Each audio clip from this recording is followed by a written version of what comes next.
Tonight on CTV News, we have an exclusive look at President Reagan's White House correspondent and Color Me Mine's Midnight Madness event.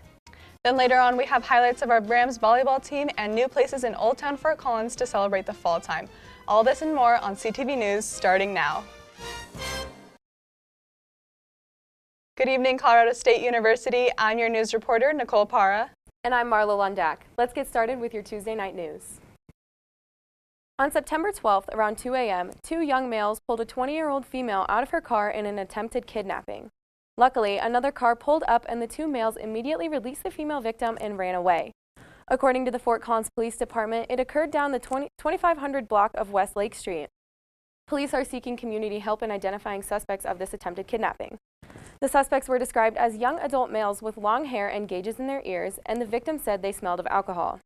Anyone with additional information about the suspects or incidents are advised to contact Detective Jason Curtis at 970-416-2776 or Crime Stoppers of Laramie County at 970-221-6868 or www.stopcriminals.org. Reports can remain anonymous and tipsters may be eligible for a cash reward. We have all felt the exhaustion after pulling an all-nighter studying in the library, or after having to work an early morning shift, then attend classes all day. Well, the Colorado State University Health and Medical Center has the perfect fix for you. Relaxation pods are now located on campus for staff and students to use. They are in the Still Point Reflection Room inside the new Health Center building. The reflection space is an area for relaxation, meditation, and prayer. The space is full with chairs, yoga mats, and blankets. According to Vivian of Frames and Apt, the manager of Resiliency and Well-Being Initiatives for the CSU Health Network, these pods were paid for with the building costs of the Health and Medical Center. Apt added that they started these reflection rooms because they wanted a place for students to be able to reduce their stress. The Health Center has received positive feedback on the pods, with the majority of students who have used them saying that they enjoyed the space where the pods are located. Other students have added that they find the pods relaxing and restorative and find the atmosphere of the space calming. A seasoned journalist stopped by CSU yesterday for all students, especially those in the journalism department, to learn from. What happened to reporting really is the biggest thing that happened in reporting is that we became a nation that watched television. Luke Cannon, a journalist, author, and biographer, spoke yesterday on campus about his previous work as a White House correspondent for the Washington Post during the Reagan administration. The hardest part was always trying to get behind whatever the official line was to find out what really happened. There's always, two versions. Cannon spoke about the differences in media today compared to his time as a journalist and what he believes remains the same. And I still think that it's important for journalists and for those they're covering to have a decent respect for the opinion of others. I know that sounds a little bit goody two-shoes, but I don't have a better answer. Cannon also spoke briefly on President Donald Trump. He's been president for 6 months. He's conducted himself in a way that no other president has conducted himself. Is Trump going to turn out to be somebody who's quite different going into his presidency? I mean, we don't know, and I think that refusing to pass judgment is another thing that journalists should do. Cannon has written 5 biographies on President Reagan and still continues his work as a columnist and editorial advisor to StateNet Capital Journal, a weekly publication about state legislation and politics. Have you ever been stumped when it came to coming up with a date night or girls' night out idea? Well, a locally owned business has a solution to your problems. This weekend, Color Me Mine Fort Collins hosted their monthly event, Midnight Madness, and I didn't miss out. Art is created every day at Color Me Mine Fort Collins.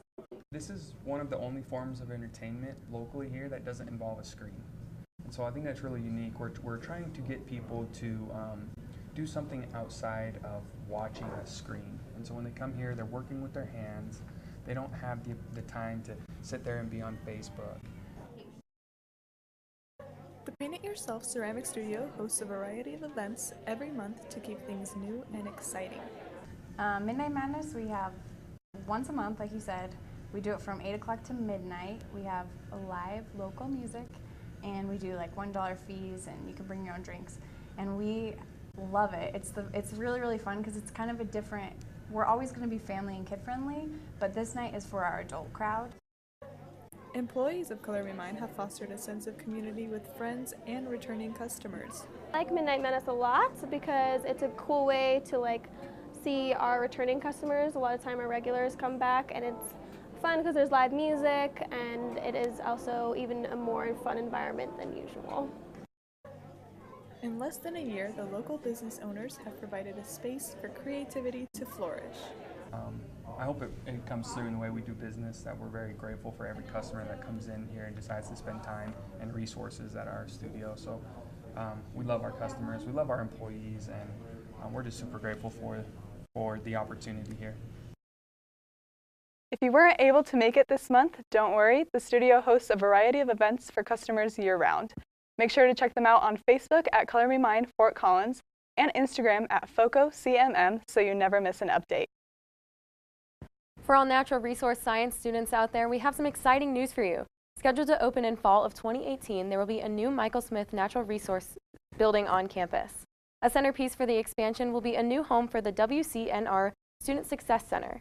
It will be a welcome desk for the college where people can ask for directions and where students can work with academic affairs and career services. Director of Communications for the Werner College of Natural Resources, Rob Novak, stated it will also be able to showcase what the college has to offer to prospective students. As WCNR continues to grow, new teaching labs will provide room to accommodate an increase in students. These include labs that focus on dendrology, geology of fish, and wildlife studies. Novak said a new feature will also allow teaching assistants to display specimens from labs to be viewed by students in various study locations even after their class is over. Want to get involved in the Fort Collins Forestry Department? They are currently looking for volunteers to plant trees at Spring Canyon Park in an effort to boost the city's resilience against the emerald ash borer. Spring Canyon Park in particular will have ash trees that will be very vulnerable to the emerald ash borer when it inevitably comes to Fort Collins. There are more than 65,000 ash trees in Fort Collins. These trees make up about 1/3 of the city's canopy because of how large they are.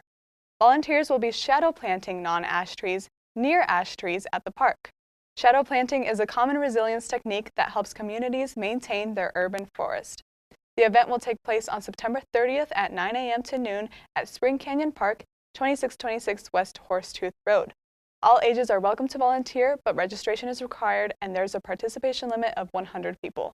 Volunteers will receive a complimentary lunch, but are instructed to bring their own gloves and wear closed-toed shoes. The city will provide sunscreen, materials, tools, and children's activities. Well, Nicole, I knew the trees up in the mountains were at risk of this beetle, but I didn't know the Fort Collins trees would be. Yeah, me either, Marlo. It's great that the community is gathering to help maintain the beauty of these trees. It is. Well, that's all we have for news tonight, but stay tuned for Zach Trombetta with your weekly forecast as well as sports and entertainment.